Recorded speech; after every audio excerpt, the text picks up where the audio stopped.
নমস্কাৰ, মই ডক্টৰ পংকজ গোস্বামী, এজন চকু ৰোগ বিশেষজ্ঞ।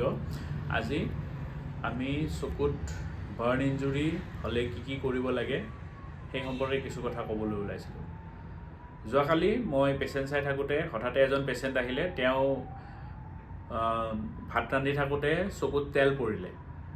তো তেল পৰাৰ লগে লগে তেওঁ ভাবিলে যে অলপে পৰিছে, গতিকে একো হোৱা নাই, গতিকে তেওঁ বস্তুটো ইগন'ৰ কৰিলে। কিন্তু আজিলৈকে যেতিয়া ৰাতিপুৱালৈকে থাকিলে তেতিয়াহ'লে তেওঁৰ গোটেই চকুটো ফুলি গ'ল আৰু চকুটো ৰঙা পৰিলে আৰু চকুটো মেলিবও কষ্ট পালে। তেতিয়া মোৰ ওচৰত আহিলে আৰু মই ভালকৈ এনাস্থেচিয়া দি চকুটো মেলি চাই ভালকৈ পৰীক্ষা কৰি দেখিলোঁ যে তেওঁৰ চকুৰ দুইটা আইলিডছ দুটা লাগি ধৰিছে আৰু তাৰোপৰি তেওঁৰ চকুৰ কৰ্ণিয়াটোত, চকুৰ এইটো কৰ্ণিয়া, এই কৰ্ণিয়াটোতো এটা ঘাঁৰ সৃষ্টি হৈছে। গতিকে আমাৰ বাৰ্ণ ইঞ্জুৰি কেতিয়াও নেগলেক্ট কৰিব নালাগে।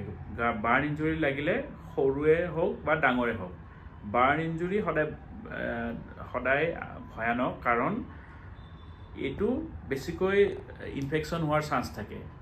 এতিয়া ধৰক আমাৰ ঘৰত আমি ৰান্ধনীশালত ৰান্ধি থাকোঁতেই হওক বা গৰম পানী কৰি থাকোঁতে হওক, কেতিয়াবা যদি তেল চিটিকি আহি চকুত পৰে বা কেতিয়াবা যদি গৰম পানী পৰে, তেতিয়াহ'লে আমাৰ চকুত কি অসুবিধা পাব পাৰোঁ। এটাটো হৈছে আমাৰ চকুৰ পৰা চকুজুৰি জ্বলিব, পানী ওলাব, চকুজুৰি বিষাব, মেলিবলৈ কষ্ট হ'ব আৰু খচখচাই থাকিব। তেনেকুৱা অৱস্থাত আমি কি কৰা উচিত? আমি সদায় ৰানিং টেপ ৱাটাৰৰ তলত যাব লাগে আৰু আমি প্ৰায় 10 মিনিটৰ পৰা 15 মিনিট সময় ৰানিং টেপ ৱাটাৰৰ তলত চকুজুৰি ভালকৈ ধুব লাগে, যাতে যিটো বাৰ্ণ ইঞ্জুৰিৰ কাৰণে যিখিনি চকুত এফেক্ট হৈছে সেইখিনি মিনিমাইজ হৈ যায়।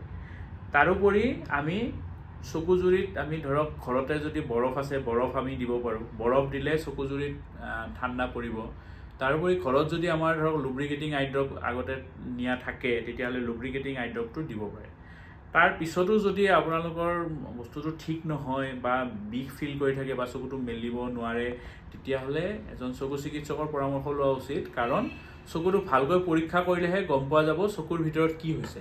সাধাৰণতে যেতিয়া চকুৰ ভিতৰত তেল পৰে, গৰম তেল পৰে বা গৰম পানী পৰে, তেতিয়াহ'লে চকুৰ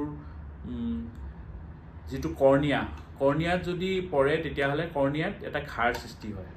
কৰ্ণিয়াল এব্ৰেশ্যন বা কৰ্ণিয়াল আলচাৰ বুলি কয়। কৰ্ণিয়াল এব্ৰেশ্যন মানে এটা সৰু এটা ছিদ্ৰ, আৰু কৰ্ণিয়াল আলচাৰ মানে এটা ঘাঁ ডাঙৰ। তো ঘাঁৰ যেতিয়া সৃষ্টি হয়, তেতিয়াহ'লে এইটো ইনফেকশ্যন হোৱাৰ চান্সো বাঢ়ি যায়। তাৰ পৰা আমাৰ বেক্টেৰিয়েল ইনফেকশ্যন, ভাইৰেল ইনফেকশ্যন বা ফাংগেল ইনফেকশ্যন হ'ব পাৰে। তাৰোপৰি চকুৰ ভিতৰত যদি বাৰ্ণ ইঞ্জুৰি হয়, তেতিয়াহ'লে চকুৰ ভিতৰত প্ৰেছাৰো বাঢ়ি যাব পাৰে, গতিকে তেতিয়া গ্ল'ক'মা হ'ব পাৰে।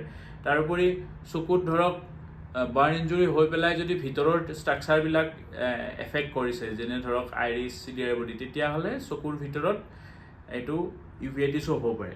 গতিকে বাৰ্ণ ইঞ্জুৰি হ'লে সদায় আমি পৰীক্ষা কৰিব লাগিব চকুজুৰি ভালকৈ, আৰু ভালকৈ পৰীক্ষা কৰাৰ পিছত আমি ইয়াক যথোপযুক্ত চিকিৎসা কৰিব পাৰিম।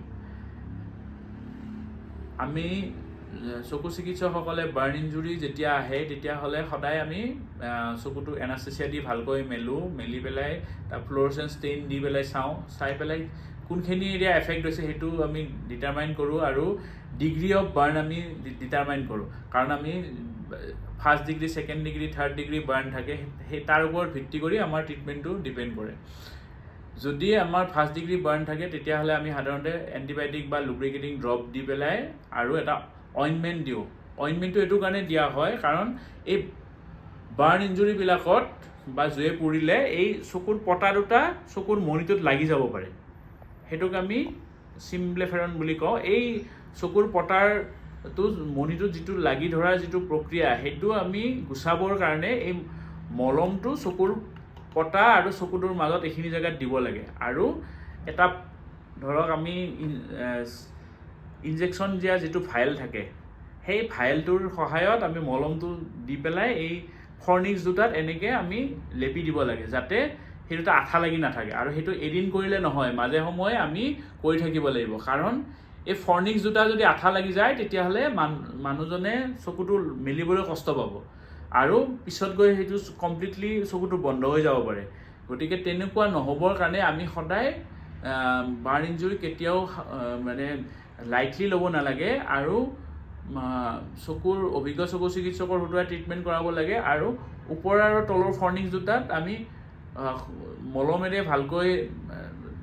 ভালকৈ এইটো চুইপিং কৰিব লাগে আৰু ড্ৰপ আৰু lubricating eye drop antibiotic eye drop এইবিলাক লগালে ইয়াৰ পৰা আমি সুফল পাব পাৰোঁ।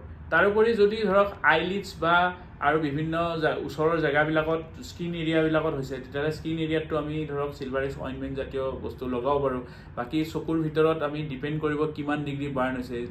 যদি কম ডিগ্ৰী বাৰ্ণ হৈছেতো তেতিয়াহ'লে এই ঔষধখিনিৰ দ্বাৰাই হৈ যায় আৰু যদি তাতকৈও বেছি ডিপ হৈছে তেতিয়াহ'লে আমি ঔষধ দিয়াৰ পিছত যদি ঠিক নহয় তেতিয়াহ'লে পিছলৈ আমি এমনিয়টিক মেমব্ৰেইন গ্ৰাফটিং বুলি এটা বস্তু আছে য'ত আমি এমনিয়টিক মেমব্ৰেইন আনি পেলাই চকুৰ কৰ্নিয়াৰ লগাই দিব পাৰোঁ যিখিনি জেগাত বাৰ্ণ হৈছে।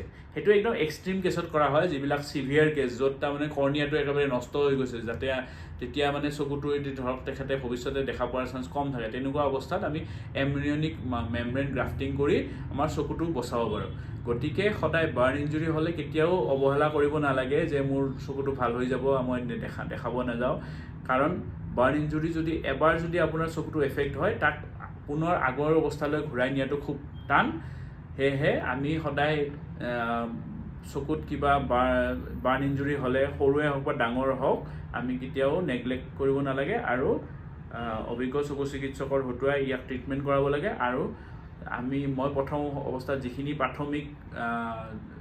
প্ৰাথমিক আমি চিকিৎসা পদ্ধতি কৈছোঁ, ঘৰত ধৰক চকুত ভালকৈ পানীৰে ধোৱা বা চকুত ড্ৰপ লগোৱা বা চকুত বৰফ লগোৱা, এই গোটেইখিনি যদি আমি মানি চলোঁ তেতিয়াহ'লে আমি ভৱিষ্যতে হ'ব পৰা কমপ্লিকেশ্যনৰ পৰা আমি হাত সাৰি থাকিব পাৰিম। ধন্যবাদ।